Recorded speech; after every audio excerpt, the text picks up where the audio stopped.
नमस्कार, मैं पायल बंसल फिर एक बार आपके सामने एक कहानी के साथ प्रस्तुत हूँ। आज की कहानी का टाइटल है पैसों की ज़रूरत फिर भी मदद करनी। पैसों की ज़रूरत फिर भी मदद करनी। आइए देखते हैं इस कहानी में क्या है। इस कहानी में है एक कविता नाम की लड़की होती है जो एक बहुत गरीब परिवार से होती है। वो 3 बहनें, एक भाई, माता पिता होते हैं, 6 लोग होते हैं। पिता शराबी होता है, जो भी कमाता है वो शराब में उड़ा देता है। माँ एक सरकारी स्कूल में खाना बांटने का काम करती है, जो दोनों शिफ्ट में खाना देती है। उसी में से ही खाना लेकर के घर आती है, जिससे कि वो खाना खा करके घर का खाने का काम चलता है। अपनी लड़कियों को सरकारी स्कूल में पढ़ाती है। थोड़ा सा पढ़ने के बाद में जब वो बड़ी हो जाती है, माला वाला फूलों की माला बनाती हैं, मोतियों की माला बनाती हैं। उस तरह से उनका जीवन चल रहा होता है। जब वो थोड़ी सी बड़ी हो जाती है तो वो ट्यूशन देने लगती हैं। जब वो ट्यूशन देने लगती हैं तो तब भी उनकी आर्थिक स्थिति इतनी अच्छी नहीं होती है कि वो कुछ कर सकें। ट्यूशन किस लिए देती हैं? वो इसलिए देती हैं कि जिससे कि वो अपनी पढ़ाई को आगे निरंतर रूप से चलाती रहें। उस ट्यूशन देने के दौरान में कुछ बच्चे अच्छे घरों से भी आते हैं, कुछ बच्चे मिडिल क्लास से भी आते हैं, मध्यम वर्ग से भी आते हैं, कुछ लो क्लास से भी आते हैं, बिल्कुल ही गरीबी रेखा से भी आते हैं। जब जो बच्चे बहुत निम्न मिडिल क्लास से या निम्न स्तर से आते हैं, उनमें से कुछ परिवार वाले ये कहते हैं कि आप कुछ कम फीस ले लीजिए, हमारे बच्चे भी पढ़ लेंगे।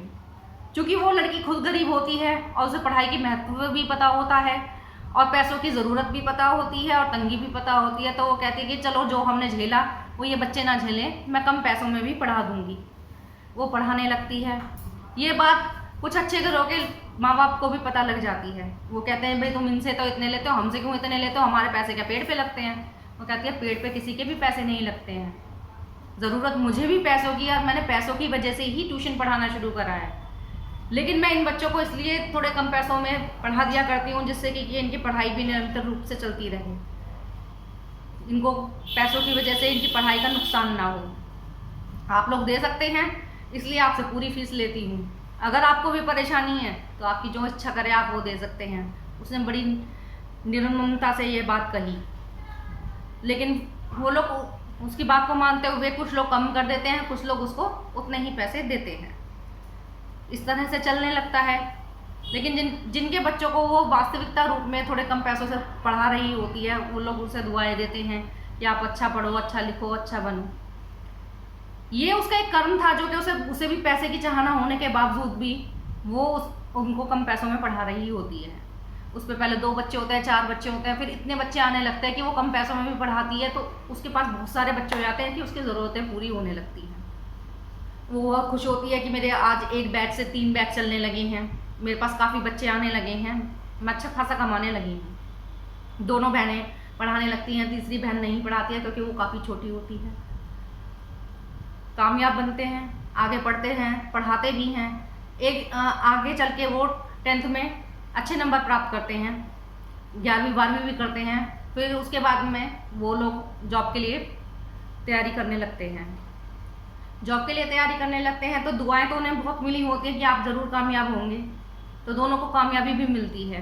एक अच्छी गवर्नमेंट जॉब में वो जाते हैं। पैसों की ज़रूरत और फिर भी मदद करना इसलिए कहा गया क्योंकि उसको जिस टाइम उसने पढ़ाना शुरू करा उसको ज़रूरत थी, लेकिन उसने फिर भी उन बच्चों की मदद की जो गरीब घर से थे। इसलिए आप लोग भी, आपके पास जो भी है, आप पढ़ाई है या कोई भी चीज़ है, उसे अगर आप कुछ लोगों को कुछ कम करके दे सकते हैं तो उसे दीजिए और उनकी मदद कीजिए।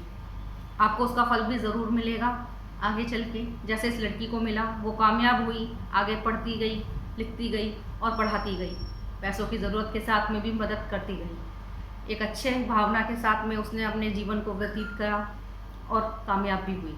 इसी तरह से कुछ अच्छा कीजिए और आगे बढ़िए। आपको मेरी ये कहानी पसंद आई हो तो लाइक, सब्सक्राइब और शेयर कीजिए। धन्यवाद।